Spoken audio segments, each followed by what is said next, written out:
कहते हैं राष्ट्र प्रथम और इसके बाद हम राष्ट्र हित में अपना हित, लेकिन क्या राजनीति की चाल उल्टी हो गई है?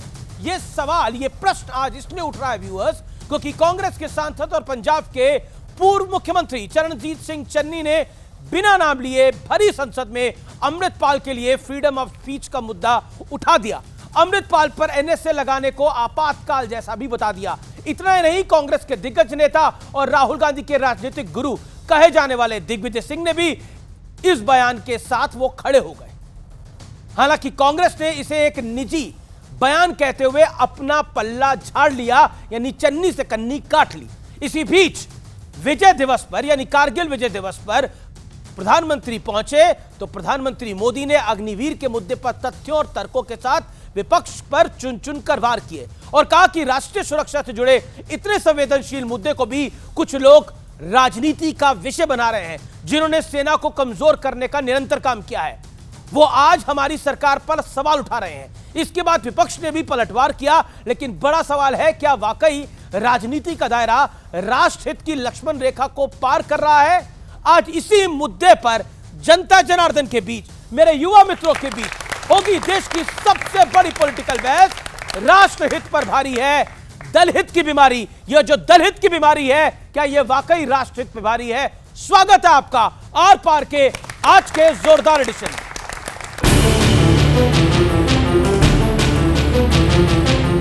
मौका था कारगिल विजय दिवस का और इस मौके पर प्रधानमंत्री मोदी ने विपक्ष पर राष्ट्र सुरक्षा को ताक पर रखने का आरोप लगाते हुए बड़ा वार किया। अग्निपथ का लक्ष्य सेनाओं को युवा बनाना है। राष्ट्रीय सुरक्षा से जुड़े इतने संवेदनशील विषय को कुछ लोगों ने राजनीति का विषय बना दिया है। उनका इतिहास साक्षी है कि उन्हें सैनिकों की कोई परवाह नहीं है। क्या कारगिल युद्ध में अग्निवीर थे? कारगिल युद्ध तो हमने जीता था भारत की विश्वविजयी सेना से, बहादुर सेना। 6 महीने की ट्रेनिंग के बाद इन अग्निवीर को सीमा पे खड़ा करना चीन और पाकिस्तान के सामने निर्दयता है, क्रूरता है। जवान नहीं मिसयूज करेगा, कोई और उनको मिसयूज करेगा। क्या ये सच नहीं हो सकता है? मैं जिस जगह से मैं आती हूँ वो माओइस्ट का एरिया है। कौन बच्चे जाते हैं माओइस्ट में? इन बच्चों का रक्षा कीजिए। दूसरी ओर राष्ट्रहित के मुद्दे पर संसद में भी जमकर घमासान हुआ। कांग्रेस सांसद चरणजीत सिंह चन्नी ने खालिस्तानी समर्थक अमृतपाल की तरफदारी क्या की, बीजेपी कांग्रेस पर हमलावर हो गई तो कांग्रेस ने बयान से पल्ला झाड़ लिया। 20 लाख लोगों द्वारा पंजाब में मेंबर पार्लियामेंट चुना गया और वो एनएसए लगाकर अंदर रखा हुआ है। आप गरीबी की बात कर रहे हैं? अगर सारे पंजाब से सबसे अमीर आदमी ये ना हो और सबसे करप्ट ना हो, मैं अपना नाम बदल दूंगा। ये सबसे मीटू में, ये सारे केसों में ये सबसे करप्ट है। चन्नी साहब हमारे बड़े वरिष्ठ नेता हैं, भूतपूर्व मुख्यमंत्री हैं, सांसद हैं, तो उन्होंने जो कुछ कहा सोच समझ के कहा होगा। चन्नी के अपने ये पर्सनल व्यूज हैं। आप लोगों ने उनको खड़े होने दिया चुनाव में, ये तो वहीं पे स्टॉप हो जाना चाहिए था कि अगर वो सेपरेटिस्ट उनकी थॉट प्रोसेस है, जो कि मैं भी कहती हूँ है, उनको इलेक्शन में खड़े होने की इजाजत किसने दी? सवाल तो होम मिनिस्ट्री पे उठता है इस देश की। सवाल है कि राष्ट्रहित और राष्ट्र सुरक्षा जैसे मुद्दों पर कौन सियासत कर रहा है और कौन देश के साथ खड़ा है। और आज की चर्चा के क्या बड़े मुद्दे हैं, आपका परिचय करा देते हैं उन मुद्दों के साथ। संसद में एक खालिस्तानी के समर्थन के पीछे क्या वोट बैंक पॉलिटिक्स है? क्या यह सोची समझी रणनीति है, जैसा भारतीय जनता पार्टी और एनडीए गठबंधन समूचा कह रहा है? और कई आर्मी वेटरन्स ने भी इसका पुरजोर विरोध किया है। खालिस्तानी के समर्थन पर सिर्फ बयान से किनारा करना क्या काफी होगा? क्या इस पर कार्रवाई नहीं होनी चाहिए थी? क्योंकि दिग्विजय सिंह ने भी अघोषित समर्थन किया है चरणजीत सिंह चन्नी की बात का। अग्निवीर पर सियासी फायदे के लिए क्या डर की राजनीति, क्या मिसगाइडेंस की राजनीति को आगे बढ़ाया जा रहा है? और क्या राष्ट्र सुरक्षा और राष्ट्रहित की कीमत पर दलहित को कौन साध रहा है? आज इन 4 प्रश्नों का हम जवाब ढूंढने का प्रयास करेंगे, चाहे वो झारखंड का विषय हो जिसमें आदिवासियों की संख्या कम हो गई है, चाहे वो चन्नी का बयान हो, चाहे वो प्रियंका गांधी वाड्रा का लेटेस्ट बयान हो ट्विटर पर, जिसमें उन्होंने सवाल खड़े करे हैं इजराइल पर, और वो भी कारगिल दिवस के दिन। जिस कारगिल के युद्ध में हमारा कौन साथ दे रहा था, यह जग जाहिर है। मेरे साथ मेरे युवा मित्र हैं, सबसे पहले तो जोरदार तालियां उनके लिए। मेरे साथ आज की चर्चा में जुड़े हैं के सिन्हा, आर्मी के वेटरन हैं, उनका स्वागत है। जाने माने रक्षा विशेषज्ञ, रिटायर्ड मेजर जनरल, जोरदार तालियों से अभिनंदन करिए के सिन्हा साहब का। मेरे साथ है भारतीय जनता पार्टी के नेता प्रवक्ता शहजाद पूनावाला, जोरदार तालियों से उनका अभिनंदन है। मेरे साथ है डॉक्टर अनुराग भदौरिया, प्रवक्ता समाजवादी पार्टी के, उनका अभिनंदन है। मेरे साथ लेफ्ट के नेता हैं विवेक श्रीवास्तव जी, उनका अभिनंदन है। मेरे साथ राष्ट्रीय जनता दल की नेत्री हैं, प्रवक्ता हैं कंचना यादव, जोरदार तालियों से उनका अभिनंदन है। आप तमाम लोगों का स्वागत है। लेकिन राष्ट्र हित पर भारी है दल हित की बीमारी। इस चर्चा की जब मैं शुरुआत करता हूं तो शहजाद पूनावाला सवाल आपसे पूछते हैं, क्योंकि बीजेपी ने ही कहा है कि ये जो दल हित है, इसके चक्कर में राष्ट्र का कुछ दल और नेता नुकसान कर रहे हैं। सबसे पहले अमीश जी, मैं आपका धन्यवाद देना चाहता हूं, आपने मुझे इस पैनल पर बुलाया, और इस पैनल पर वो व्यक्ति हमारे साथ है जिसने कारगिल के युद्ध में अपने इन्हीं हाथों से एक नहीं अनेकों पाकिस्तानी घुसपैठे और आतंकवादियों को मौत के घाट उतारा। तो मैं सबसे पहले इनका पैर छूकर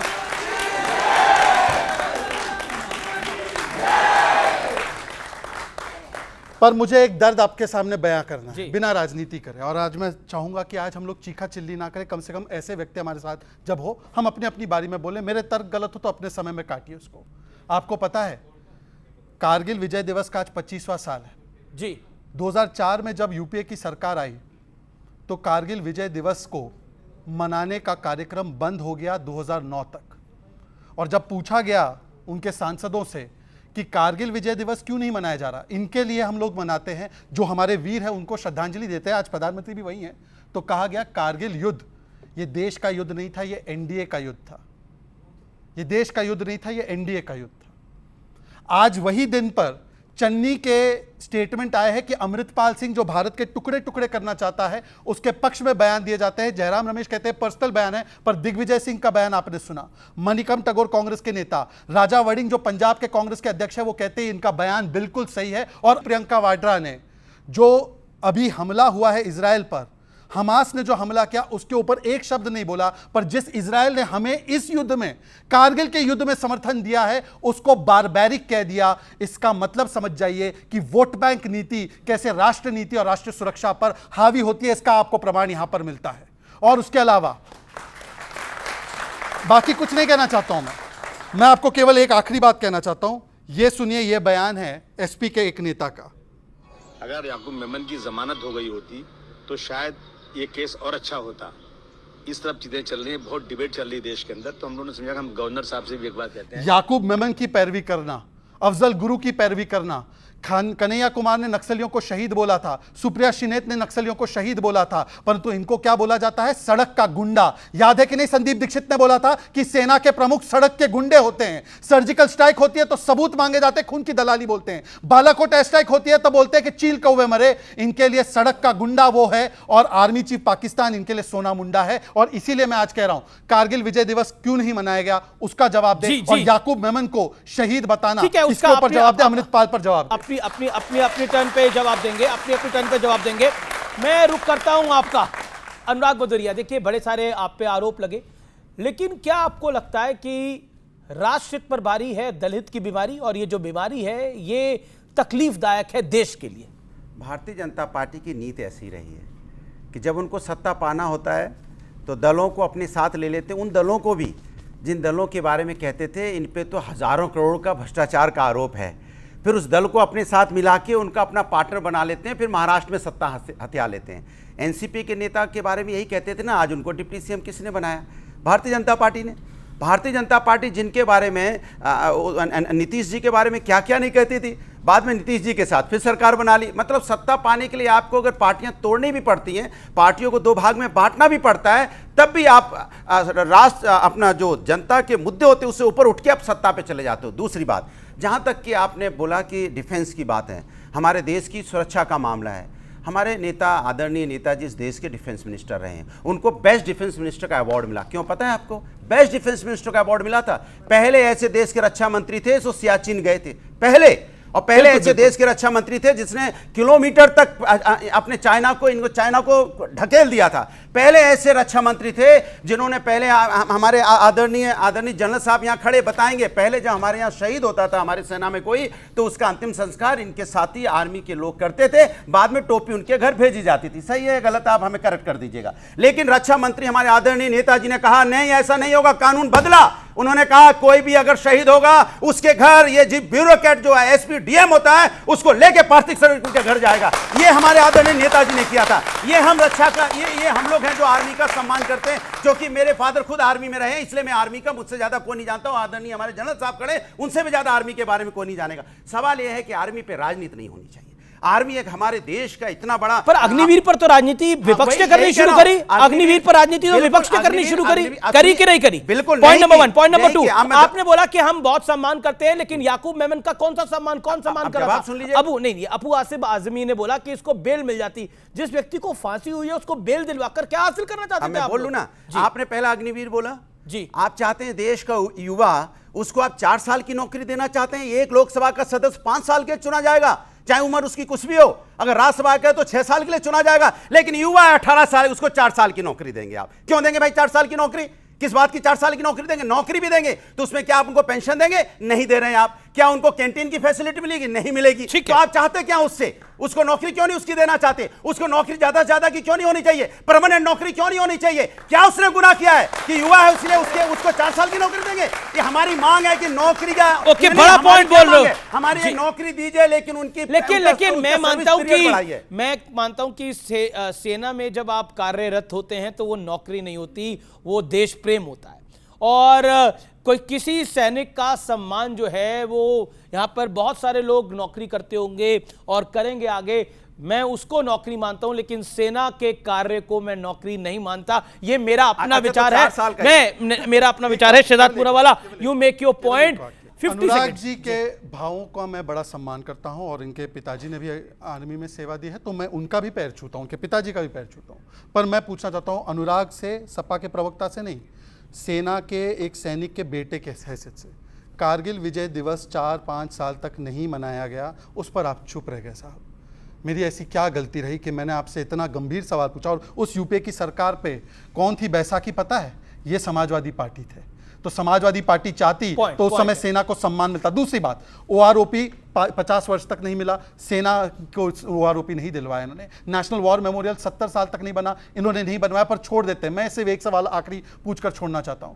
चन्नी ने अमृतपाल सिंह जो भारत के खंड खंड करना चाहता है उसके लिए बयान दिया और कांग्रेस के नेताओं ने समर्थन किया। साहब आप संविधान लेकर इधर उधर घूमते हैं, बताइए ये संविधान के साथ है या कांग्रेस पार्टी से? आप जैसे देश प्रेमी रिश्ता क्यों नहीं तोड़ते? आप अजीत पवार पर चले गए, आप कहां चले गए, परंतु एक बार नहीं बता पाए कि चन्नी ने अमृतपाल सिंह की यहां पर वकालत की। कांग्रेस पार्टी पर आपका क्या स्टैंड है, बताइए एक बार।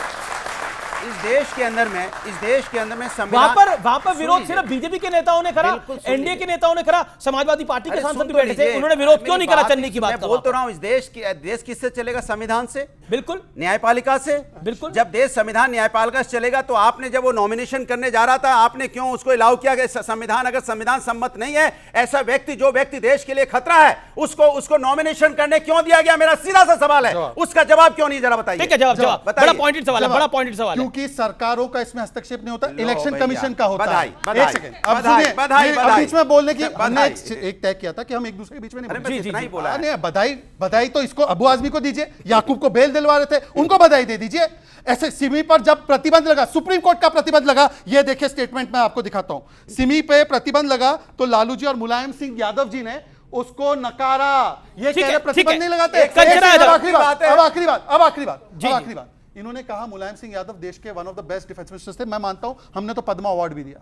आपको पता है उन्होंने चीन के सामने एक स्टैंड लिया। सुन लीजिए सर, सुनिए। चीन को नंबर 1 दुश्मन कहा था मुलायम सिंह यादव ने। इंडिया अलायंस में लेफ्ट भी है। इंडिया अलायंस भारत रत्न क्यों नहीं दिया? सब देंगे आपने। भारत आपकी उम्मीद हमसे ही है, आपकी उम्मीद हमसे ही अच्छी बात है, आपकी उम्मीद हमसे ही अच्छी बात है। सुन लीजिए, हुआ अब आपने बोला अनुराग जी, मेरा निवेदन कहा कि चीन को मुंह तोड़ जवाब देना है जी।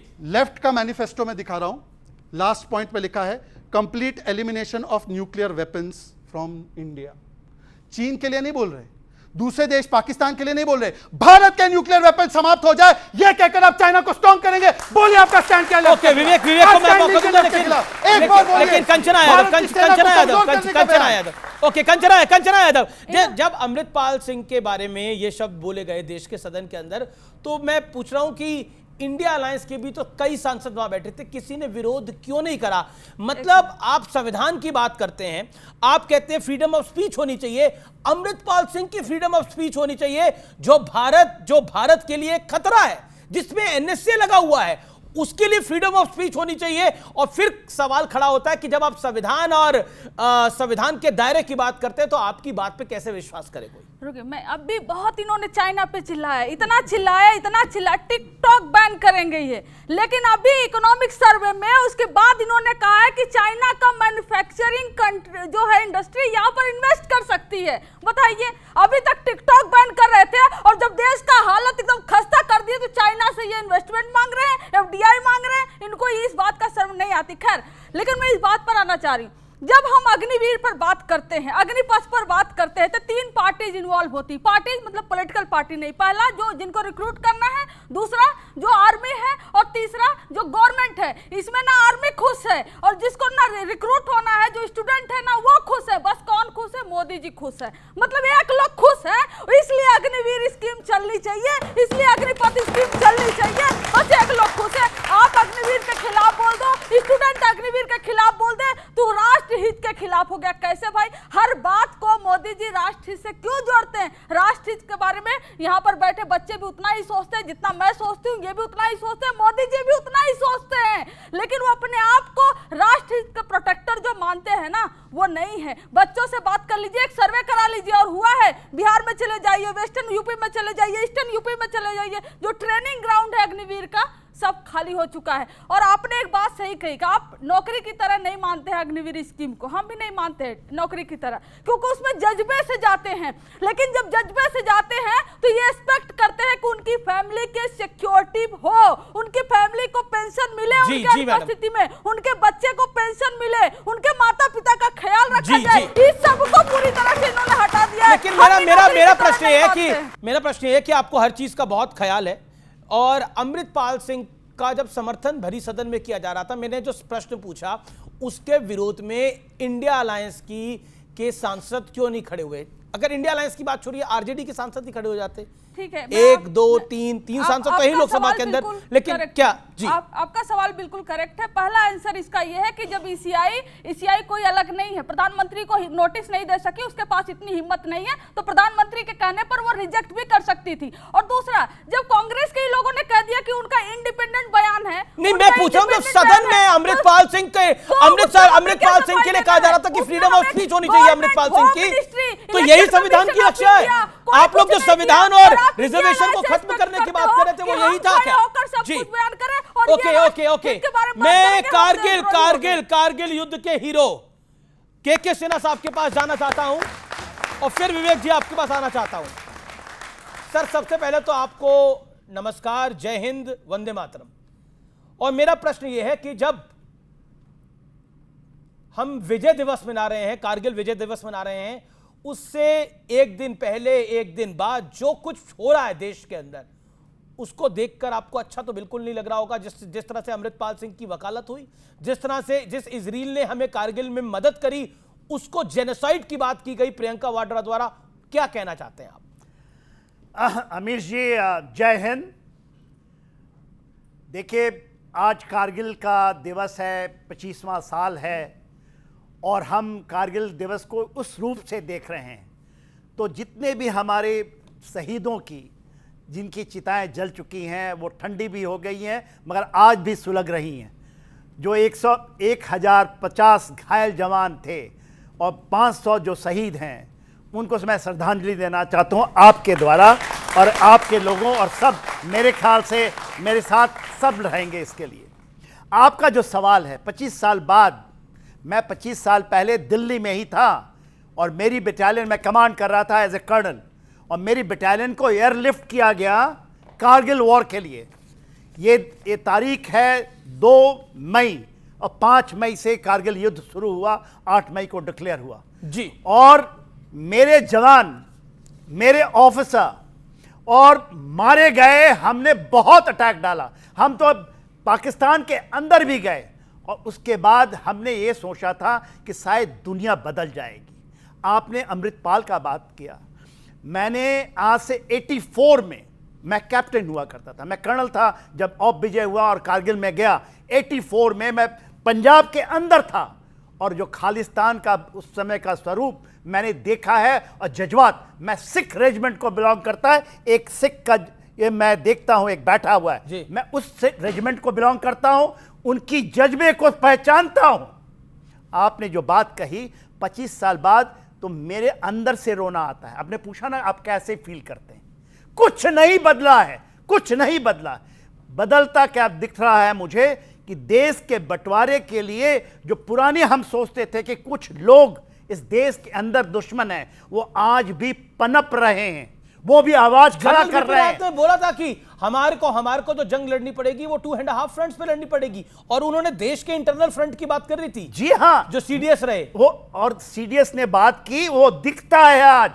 और किस लिए दिखता है अमित जी? छोटी एक कुर्सी के लिए, एक कुछ अपने लिए। जो कहते हैं ना, जो ताल ठोक के कहते हैं कि यहां पर बड़ी बड़ी बातें करते हैं कि देश के लिए करेंगे, और अग्निवीर ऐसी स्कीम, ये कारगिल के युद्ध के बाद की निकली हुई जितनी भी कमजोरियां हैं उसका आप देखते हैं। अग्निवीर सुब्रमण्यम कमेटी की रिपोर्ट पढ़िए, मैं उसके अंदर में एज ए विटनेस बहुत चीजें लेके गया था कि हमें यूथ चाहिए, यंग चाहिए, हमें खून खौलता, क्योंकि कारगिल की लड़ाई यंग जवानों ने जीती। ये बड़ा इंपॉर्टेंट फैक्टर है। विवेक से मैं राय लेता हूं। विवेक जी विवेक से बात। देखिए जनरल साहब, पहली चीज तो ये है, कंटोनमेंट एरिया में आपने काफी समय बिताया है, अब सिविलियन एरिया में है। सुनिए, जंगों में हंसे में बिताया है, कंटोनमेंट में नहीं बिताया है। बहुत अच्छी बात है। मैंने अपने 37 साल काल में चाहे तो इंसर्जेंसी लड़ी है, और देश में और विदेश में हमने जंगें लड़ी, विदेश में भी लड़ी है मैंने। सर, इनको इन पे गोलियों के निशान भी हैं। अगर आप सबूत देखें, गोलियों के निशान मेरे छाती में है यहाँ, और मेरे राइट साइड में है यहाँ। ये सर्जिकल स्ट्राइक का भी प्रूफ और इसका भी प्रूफ। पहली चीज जनरल साहब, मतलब आप एक आर्मी के रिटायर्ड मेजर जनरल से सबूत मांग रहे हैं कि तुमने लड़ाई लड़ी कि नहीं लड़ी, मैं कुछ उसने गोली खाई कि नहीं खाई। की कैसे बात कर ली साहब? कंटोनमेंट की कैसे बात कर ली? मैं नहीं बोल कंटोनमेंट में हम पर सर कंट्रोल डिसिप्लिन से सुनिए, करते हैं, आप डिसिप्लिन से सुनिए, तैयारी करते हैं। मैं कुछ और रहा था, आप डिबेट कहीं और ले आए। अरे एक सेकंड, फिर मैं अगर कहूंगा कि रूलिंग पार्टी को बैकिंग दे रहे हो, विवेक जी शर्मिंदा फील करेंगे, फिर आप शर्मिंदा फील करेंगे। देश को बैकिंग दे रहा हूं, देश को। तो सुनिए फिर आप पहले, पहली चीज, ये फौज हमेशा थी इस देश में, आर्मी शुड बी सल्यूटेड। लेकिन ये कहना कि कांग्रेस के रूल में आर्मी नहीं थी, तीसरे मोर्चे के समय आर्मी नहीं थी, किसने कह दिया? और 2014 के बाद से आर्मी का जन्म हुआ है, इससे मैं सहमत नहीं हूं। आर्मी का पॉलिटिसाइजेशन गलत है, और ये कहना कि 2014 के बाद देशभक्त पैदा हुए आर्मी में, यह भी गलत है। अगर आपने सर्विस करी थी कांग्रेस के टाइम में, तीसरे मोर्चे के टाइम में, उस समय भी आर्मी के रूल को आपको सैल्यूट करना चाहिए। किसी ने नहीं बोला कि तब आर्मी नहीं थी, कि नरेंद्र मोदी जब आए, किसने बोला? आप इतना गुस्सा हो रहे हैं और इतना तमतमा रहे हैं, पर मेरा प्रश्न ये है, ये किसने बोला कि कांग्रेस की सरकारों में आर्मी नहीं थी, लेफ्ट फ्रंट की सरकारों में आर्मी नहीं थी? आर्मी थी, है और रहेगी। इसलिए आर्मी को आपने नहीं बनाया साहब। ये प्रश्न मैं मौका दूंगा आपको, मैं मौका दूंगा आपको। यह प्रश्न इसलिए मैंने उठाया क्योंकि 2014 के बाद एक नैरेटिव बनाया है इस पार्टी ने, जिसके प्रवक्ता बैठे हैं, जिन्होंने डिबेट के शुरू में भी फिर शुरू कर दिया कि बीजेपी को छोड़ के साहब इस देश में किसी पार्टी ने कोई योगदान ही नहीं दिया, सब देशद्रोही हैं, सब चाइना के एजेंट हैं, सब दलाल हैं। ये नैरेटिव बनाने बैठे हैं, हम देशद्रोही हैं, हम सब देशद्रोही हैं इनके हिसाब से। एक नरेंद्र मोदी देशभक्त, एक शहजाद पूनावाला, इनको शर्म नहीं आती है। देश में पार्लियामेंट है, इलेक्ट होकर के आती है, और आप जो इलेक्शन कमीशन के थ्रू रजिस्टर्ड पार्टीज हैं, आप उनको कहते हैं कि साहब आप सब अच्छा, अमृतपाल पर आपका क्या स्टैंड है? मेरा तो ये स्टैंड है सर, जो पांव छूते हैं ना, उनसे थोड़ा सा जेब को बचाइएगा, वो पांव छूते छूते कहीं जेब का बटुआ ना निकाल ले।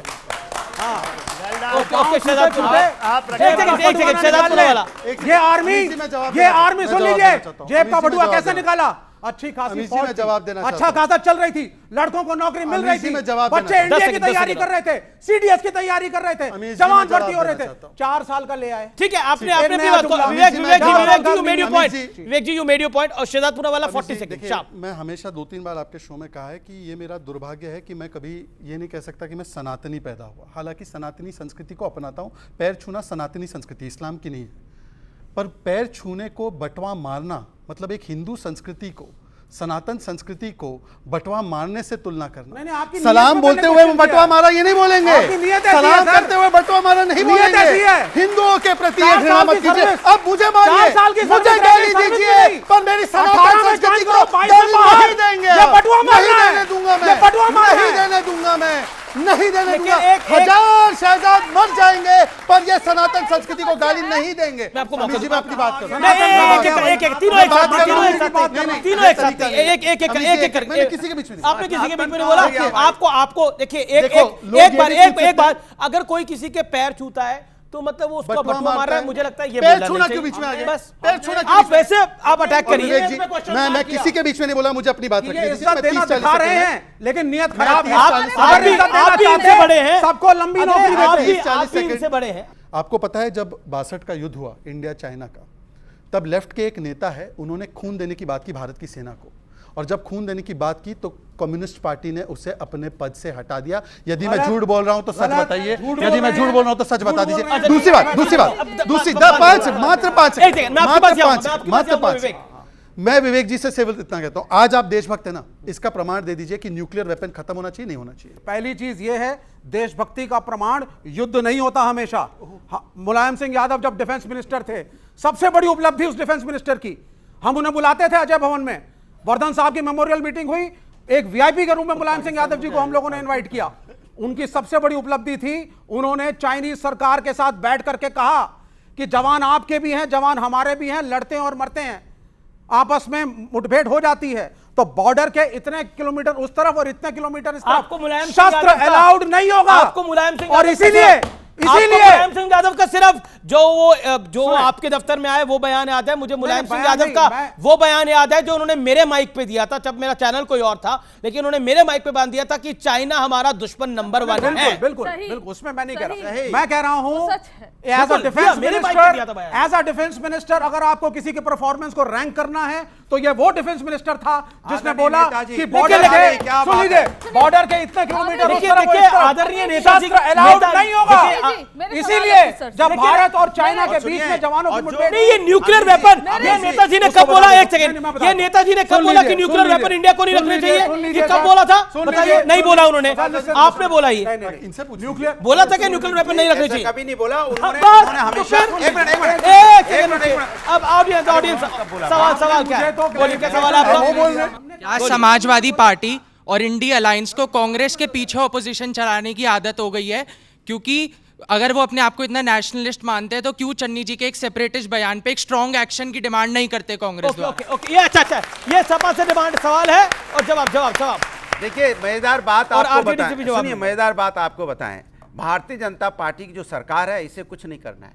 ये सब जब कुछ नहीं करती है तो कह रहे विपक्ष क्यों नहीं मांग करती है, विपक्ष मांग क्यों नहीं करती है? जब विपक्ष मांग करती है, अरे विपक्ष वाले हंगामा करते हैं पार्लियामेंट के अंदर में। अरे भैया तुम चाहते क्या हो? सत्ता में तुम हो, अगर तुमको लगता है कोई चीज गलत है, संविधान के खिलाफ है, कार्रवाई कीजिए। किसने आपको रोका है? रोने की आदत क्यों? सरकार है कि रोने वाली सरकार है? विपक्ष से मांग करेगी, विपक्ष कहेगा तुम ये काम करो, काम मान करो। हम तो कहते हैं कि आप अग्निवीर योजना बंद करो, मान गए मेरी बात? हम तो कहते हैं शहजादपुरा वाला नहीं करो, मान गए मेरी बात? सवाल पूछ रही है सर, उन्हीं को मैं कह रहा हूं। पुणे वाला जी ने कहा कि 1962 युद्ध का जो छेड़ा है सर, उसमें 114 जो यादव लोक कमेटी के खत्म हुए थे, शहीद हुए थे, लेकिन उनको सर उनके सम्मान के लिए आई रेजिमेंट क्यों नहीं बनाई जाती? आप उसको क्यों नहीं लेते सर? सेना को यादव और जातियों में मत बांटो। मैं आपके पैर छू लेता हूं, यादव जातियों में बांटेंगे, सेना को जातियों में बांट देंगे। आप सेना को जातियों में मत बांटिए, सेना को धर्म में मत बांटिए, सेना को जातियों में मत बांटिए। सेना को धर्म और जाति में ये बीमारी है क्या? ये बीमारी है क्या? एक सेकंड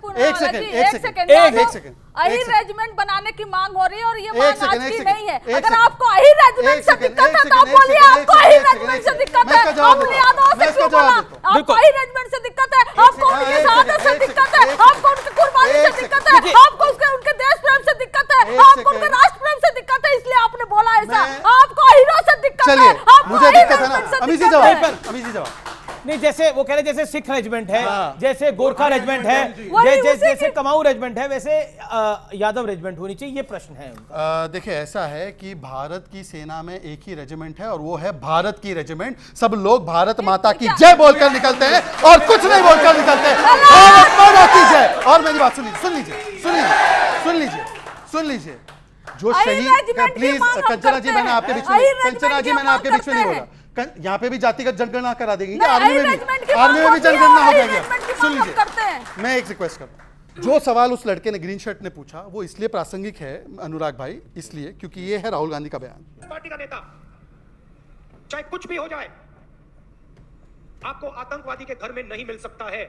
ये राहुल गांधी ने कहा था पंजाब में कि कांग्रेस पार्टी का नेता आतंकवादी के घर में नहीं मिल सकता है, आम आदमी पार्टी पर हमला करते हुए। आज आम आदमी पार्टी भी इनके साथ, और चन्नी जी अमृतपाल की वकालत कर रहे हैं। एक को जवाब नहीं है, एक को जवाब नहीं। इस देश का देखो, भारतीय जनता पार्टी सरकार में उसका दुर्भाग्य देखिए। 1962 की बात होगी, हम कहते हैं कि बेटा रोजगार दे दो, उसका वीडियो नहीं सुनाएंगे। हम कहेंगे महिला पर अत्याचार होगा, उसका वीडियो नहीं सुनाएंगे। हम कहेंगे टमाटर या महंगाई बढ़ गई, उसका वीडियो नहीं सुनाएंगे। हम कहते हैं छात्रों का पर्चा लीक, उसका वीडियो नहीं सुनाएंगे। अरे हम तो अच्छी अच्छी बातें करते, सुनाओ ना वीडियो, सुनाओ वीडियो आप। कि हम यहाँ नहीं, हम मांग कर रहे हैं कि देश में महंगाई ज्यादा है, हम मांग कर रहे हैं कि देश के अंदर बेरोजगारी ज्यादा है, हम मांग कर रहे हैं कि देश के अंदर ऑडियंस के सवाल, जो कुछ लोग सवाल पूछते हैं वो अपना हाथ खड़ा करें, जिन्होंने सवाल नहीं पूछा। सवाल क्या है? एक सवाल यहाँ पे बहुत अनटच रह गया कि 2004 से 2009 के बीच में जब यूपीए की सरकार थी, तो सही वो जो हमारे जो सिपाही शहीद हुए थे उनकी श्रद्धांजलि क्यों नहीं बनाई गई कारगिल दिवस पे? ये एक सवाल रह गया, इस पे विवेक क्या जवाब है? और जो यूपीए की सरकार आई पहली, वो आपके समर्थन के साथ आई, आपकी 60 सीटें थी। सबसे क्यों नहीं? क्या कारगिल विजय दिवस एनडीए का था, बीजेपी का था, अटल बिहारी वाजपेयी का था, लाल कृष्ण आडवाणी का था, जॉर्ज फर्नांडिस का था? सिर्फ ऐसा कुछ नहीं है। सबसे पहले ये जो चन्नी जी के ऊपर ये इलेक्शन कमीशन जो बोल रहे हैं उस कमेंट में मैं उसका जरा क्लैरिफिकेशन दे दूं। इंडिया अलायंस का और कांग्रेस का कोई भी घटक दल, कोई भी party anti national, separatist, Khalistani नहीं है, ना समर्थन करती है। पहली चीज, जयराम रमेश का क्लैरिफिकेशन है, चन्नी जी का व्यक्तिगत बयान था। फिर भी आप मुझे एक बात बताइए, इलेक्शन कमीशन ने, इन्होंने कहा साहब सरकार के ऊपर, सरकार की कोई गलती नहीं है, इलेक्शन कमीशन ने उसको टिकट दिया, अप्रूव किया और लड़ने दिया। इलेक्शन कमीशन को देना पड़ा क्योंकि एनआईए ने 1 साल जेल में रखने के बाद भी चार्जशीट नहीं दायर करी है, जानबूझ के, जिससे बीजेपी अमृतपाल को आने वाली पंजाब की पॉलिटिक्स में मैनिपुलेट कर सके। ये क्या आरोप लगा रहे हैं आप? ये आप बड़ा आरोप लगा रहे हैं। आपको बीजेपी के बाद जाना पड़ेगा और मैं केके सिन्हा भी इंतजार कर रहे हैं। जी, एक वाक्य का एक जवाब। एक second. Where is the charge sheet? Sir, मैं इसका अमीर जी देखिए, शो का रूल टूट रहा है। अमीर जी देखिए, अगर ऐसा करना है, अमीर जी मैंने आपसे रिक्वेस्ट किया था। इन्होंने कहा कि चार्जशीट क्यों नहीं फाइल हुई है, इसलिए नहीं हुई है क्योंकि पंजाब पुलिस का ये मामला है।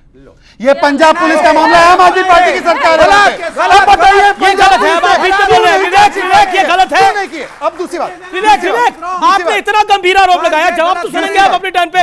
जवाब सुनना चाहिए कि नहीं सुनना चाहिए? जिनको लगता है कि एक-एक करके बोले वो हाथ खड़ा करे। सर दूसरी बात, सब एक-एक करके बोले, ऑडियंस भी यही जाती है और टीवी की ऑडियंस भी यही जाती है और डिजिटल ऑडियंस भी यही जाती है। मैं विवेक जी से, अनुराग जी से और कंचना जी से फिर से रिक्वेस्ट कर रहा हूं, आप अपनी बातों में अपने शानदार तर्क रखिए, मेरी बात में मत हस्तक्षेप कीजिए, मैं भी नहीं करूंगा। देखिए, उधर एक है, इधर 3 है, फिर भी आप उनको 40, ये क्या? देखिए मेरा एक सवाल पहले वो बोल रहे हैं, आप तो मेरे व्यक्तिगत मित्र भी हैं, आप ऐसे करेंगे? आप तो मेरी अच्छी दोस्त है। चलिए छूना शुरू कर देना। चलिए देखिए, राजनीति में दोस्ती नहीं हो सकती, राजनीति में दोस्ती नहीं हो सकती, राजनीति में अच्छे रिश्ते नहीं हो सकते क्या? मैं अपनी बात रख रहा हूं और मैं देखिए, मैं कभी भी कर्टेसी को नहीं तोड़ता हूं, इनको तोड़े, पर मैं अपनी बात ईमानदारी से रखूंगा, संस्कारी भी हूं, पैर भी छूंगा और कर्टेसी से भी रखूंगा। मैं सिर्फ इतना कह रहा हूं कि ये लोग कह रहे हैं ना कि आतंकवाद का जवाब कैसे देना चाहिए।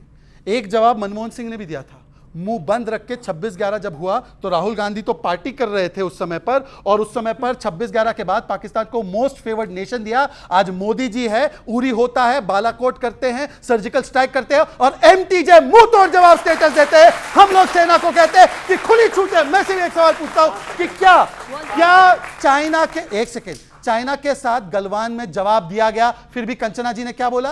टिकटॉक बैन किया। इतना बड़ा अपमान हमारे सैनिकों का जिन्होंने गलवान में हड्डी तोड़ पराक्रम दिखाया, पर वो कहते हैं कि टिकटॉक के अलावा कुछ नहीं किया, कुछ नहीं किया। और कंचना जी, मैं आपसे सवाल पूछना चाहता हूं, एक सेकेंड, आखिरी सवाल है मेरा। कंचना जी, आपने तो बड़ी बातें की ना चाइना के विषय में। एक पार्टी का चाइना के साथ एमओयू है और इसने चाइना का चंदा भी लिया है, चाइना का धंधा भी किया है और चाइना का झंडा उठाता है। बोलिए क्या स्टैंड है आपका? ओके, कंचना यादव, मैं फिर आपको मौका दूंगा। देन के सिन्हा, देन अनुराग जी। प्रधानमंत्री नरेंद्र मोदी जी हैं जो शहीदों के नाम पर वोट मांगते हैं। ये प्रधानमंत्री नरेंद्र मोदी जी हैं जो चाइना हमारे देश में घुसकर अरुणाचल में गांव बसाता है, सड़कें बनाता है और कहते हैं कोई नहीं घुसा है। ये प्रधानमंत्री नरेंद्र मोदी जी हैं। सर, मेरा आपसे एक सवाल है, मतलब ओपिनियन भी है कि आप सबसे ज्यादा कौशल की जरूरत मुझे लगता है आर्मी में ही होती है, क्योंकि आपको देखकर, आपके काम को सुनकर मैं आपसे पूछ रही हूँ। 6 महीने की ट्रेनिंग, सिर्फ 6 महीने की ट्रेनिंग आपको लगता है कि उस कौशल को दे देती है? बहुत अच्छा 4 साल सवाल की नौकरी अच्छा में है। आपसे मैं पूछ रही हूँ, कितने लोग उसमें मारे जाएंगे, कितने लोग उसमें शहीद होंगे? आपसे मैं पूछना चाहती हूँ। मेजर जनरल रिटायर्ड के सिन्हा, प्रश्न ये है, एक तो बार बार ये चाइना की बात आती है कि चाइना ने हमारी इतने गांव कब्जा कर रखे हैं, अपने फलाने एरिया तक चाइना आ गया है। और अब जो कंचना जी का सवाल आया, एक अच्छा सवाल है, इसका जवाब। बहुत जवानों के साथ जाकर मैं यूनिट से वापस आया हूं, सीओ सारे हम खुश हैं अग्निवीर से, क्योंकि अग्निवीर हमें यूथ देगा। ये अग्निवीर ऑपरेशनल रिक्वायरमेंट को पूरा करेगा। 6 महीने में ट्रेनिंग पूरी हो जाती है। 100%। 9 महीने की ट्रेनिंग के बाद हम ऑफिसर बनाते हैं, उसमें 2 महीने की छुट्टी होती है जी। तो ये 6 महीने का जो हमारे के जवानों की जो रेजिमेंटल ट्रेनिंग है वो भी 9 महीने की है, उसमें 2 महीने वो छुट्टी जाता है, तो तकरीबन 7 महीने। ये 6 महीने में एक दिन छुट्टी नहीं है। देखिए ये सब चीजें, देखिए सेना को छोड़ दीजिए ना, यदि इसकी जरूरत होती। आपने उनसे सवाल पूछा, जवाब दे रहे हैं। देखिए ये हमारे अधिकारियों को छोड़ दें, आप उनको जितना शार्प ट्रेनिंग करेंगे उतना ही अच्छा होगा। हम एनडीए में 3 साल ट्रेनिंग करते हैं, 3 साल, क्योंकि हम पढ़ते हैं, हमें ग्रेजुएट बनाया जाता, फिर आईएमए में 1.5 साल। तो ये कहिए कि सबसे अच्छा मॉडल ऑफिसर की, मैं जूनियर कमीशन ऑफिसर की बात कर रही हूं, जिनको सिर्फ 6 महीने की ट्रेनिंग सुने श्रीलंकन आर्मी को एलटीटी के हमने 2 महीने में तैयार किया। 2 महीने में मैं फॉरेन के 7 आर्मी में ट्रेनिंग करता हूं। कहीं भी ट्रेनिंग 5 से 6 महीने से ज्यादा नहीं है और जरूरत नहीं है साहब। और ये जो सवाल है कि चाइना ने हमारा कब्जा कर रखा है, हमारे घर में घुसा पड़ा है। 1 इंच जमीन यदि चाइना छू लेगे ना तो मैं यहां जिंदा नहीं रहूंगा, मैं वहां खड़ा मिलूंगा। 1 इंच जमीन नहीं गई है अमेश जी, मैं आपको ताल ठोक के बताता हूं। हम डोमिनेटिंग हाइट में हैं, चाइना कहीं भी हमारे पास नहीं है। जी आपने अपनी बात को डोमिनेटिंग हाइट में। सर आप मेरे साथ रहिए 5 सेकंड। सर अच्छी बात है, इन्होंने कहा कि हमने अच्छी बात है कारगिल आप लड़े, आप गलवान में लड़े। सर मेरा एक सीधा सवाल, जी हाँ बोलिए। देश के अंदर सर जो मेडल जीतने वाली महिलाएं हैं, जब उनको घसीटा गया तब ये कहाँ थे? थे? मणिपुर में बेटियों के साथ हुआ तब कहाँ थे? माने हमारे यहाँ पे दलित कौन कर रहा है? हो जाता है। अनुराग चुप्पी क्यों साधते हैं? सवाल है। एक सेकंड, अनुराग ये दलित कौन कर रहा है? दलित कौन कर रहा है? भारतीय जनता पार्टी के अलावा कौन कर सकता है? वो देखिए, सुनिए भारतीय जनता पार्टी के अलावा कौन कर सकता है? अभी भी देखिए इनका उत्तर प्रदेश की हालत देख लीजिए। एक डिप्टी सीएम वहां से रोज जहाज पकड़ के दिल्ली आते हैं, वो सोचते हैं कैसे मेरे यहाँ नाम के आगे डिप्टी हट जाए, और एक सीएम साहब वहां गाड़ी लेके दौड़ रहे हैं, वो सोचते हैं कैसे हम बने रहें। फिर जनता बेचारी देख रही, बारिश हुई, हम कहां जाएं? अभी कंचना जी ने गंभीर आरोप लगाया, उन्होंने बोला कि अरुणाचल में गांव बसा है। ये उन्होंने बोला, वो अपने समय पे ठीक कर दे अगर मैं गलत बोल रहा हूं तो। बात तो सही है, एक न्यूज रिपोर्ट छपी थी कि एक गांव बसा है। उस रिपोर्ट में हेडलाइन तो उन्होंने पढ़ ली, आगे लाइन पता है क्या लिखी थी? दो this area of Indian territory road का भी बता दीजिएगा। बीच में नहीं बोले, किसी के भी नहीं बीच में बोले, नाराज मत होइए, बता दीजिए। ठीक है, नाराज क्या होंगे? मैं तो अपने देश की सेना का अपमान नहीं सहन कर सकता। ये कर सकते हैं बिना सच जाने। मैं सच बताऊं ना बताऊं, आप बताइए। मैं सच बताऊं ना बताऊं, सच बताऊं ना बताऊं, सच बताऊं ना बताऊं, सच बताऊं ना बताऊं, बताओ जी। वो गांव जो बसने की रिपोर्ट थी, उसमें आगे की लाइन में लिखा था कि ये गांव 1959 से चाइना के कंट्रोल में है, मतलब अक्साई चीन की तरह कांग्रेस ने ये गांव गंवाया था।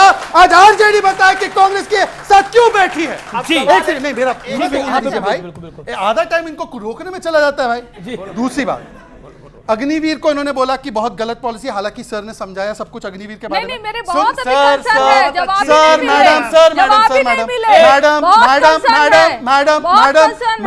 मैडम अग्निवीर खराब है ना, खराब है ना।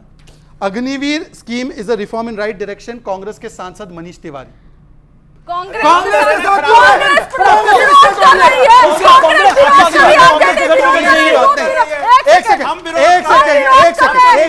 सर प्लीज आप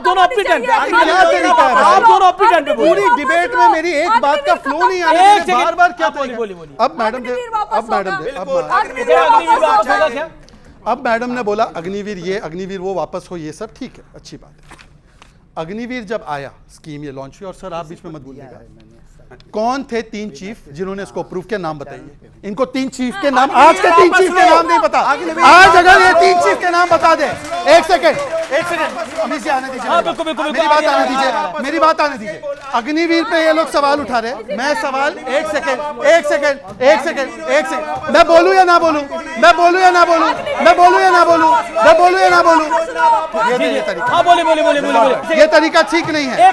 आप लोग उठ जाइए, उठ जाइए, उठ जाइए, उठ जाइए, आप उठ जाइए, आप उठ जाइए। अगर ये मुझे बोलने ना दे, अगर ये मुझे बोलने ना दे, आप उठ जाइए, आप मत बैठने दीजिए। अब मैं अपनी बात रखता हूं, आप अपनी बात को रखिए।